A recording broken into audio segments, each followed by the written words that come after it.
Le gouvernement maintient sa décision de fermer les unités produisant des boissons alcoolisées non conformes aux normes. Malgré les conséquences économiques et les pertes d'emplois qui peuvent en découler, la porte-parole du gouvernement, Yolande Makolo, explique que la priorité reste la protection de la santé publique, alors que ces boissons ont été associées à plusieurs décès, cas de cécité et dépendance depuis le début de l'année.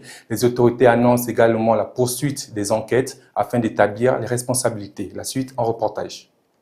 Depuis la fin du mois de juillet 2026, le gouvernement a renforcé les mesures visant à mettre fin à la production et à la commercialisation des boissons alcoolisées non conformes, notamment celles communément appelées Imbiuma. À l'origine de cette décision, les autorités évoquent des risques importants pour la santé des consommateurs. Les contrôles ont notamment révélé l'utilisation d'énatol insuffisamment traité dans la fabrication de certaines de ces boissons. Selon les chiffres communiqués par les autorités, depuis janvier 2026, ces produits auraient causé la mort de 50 personnes, tandis que 100 autres auraient perdu la vue. Quelques 11 000 personnes seraient également devenues dépendantes à ces boissons. Au 6 août, le Rwanda FDA avait procédé à la fermeture de 148 unités produisant ces boissons. Le Rwanda Standard Board, RSB, a également retiré leur autorisation de production. Pour la porte-parole du gouvernement, Yolande Makolo, cette intervention était avant tout nécessaire pour protéger la population. La porte-parole du gouvernement reconnaît toutefois que la fermeture de ces unités a des répercussions sur l'économie, notamment pour les travailleurs et les commerçants qui dépendaient de cette activité. Mais elle estime que ces conséquences ne peuvent justifier la poursuite d'activités susceptibles de mettre en danger la santé de la population. Le gouvernement affirme ainsi travailler sur des mécanismes permettant aux personnes touchées de trouver des opportunités dans d'autres secteurs d'activité conformes à la loi, notamment à travers les différents programmes de création d'emplois. Parallèlement, les enquêtes se poursuivent afin d'identifier les personnes responsables de la production et de la mise sur le marché de ces produits, mais également de déterminer s'il y a eu des manquements au niveau des services chargés du contrôle. Plusieurs personnes ont déjà été arrêtées. Selon Yolande Makolo, les autorités judiciaires et sécuritaires devraient communiquer davantage sur l'évolution des enquêtes.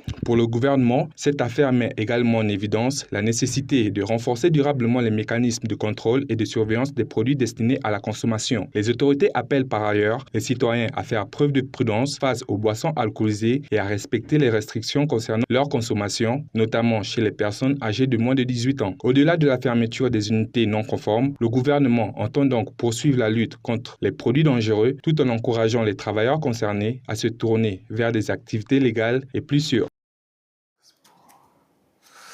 Dans le district de Nyarugo,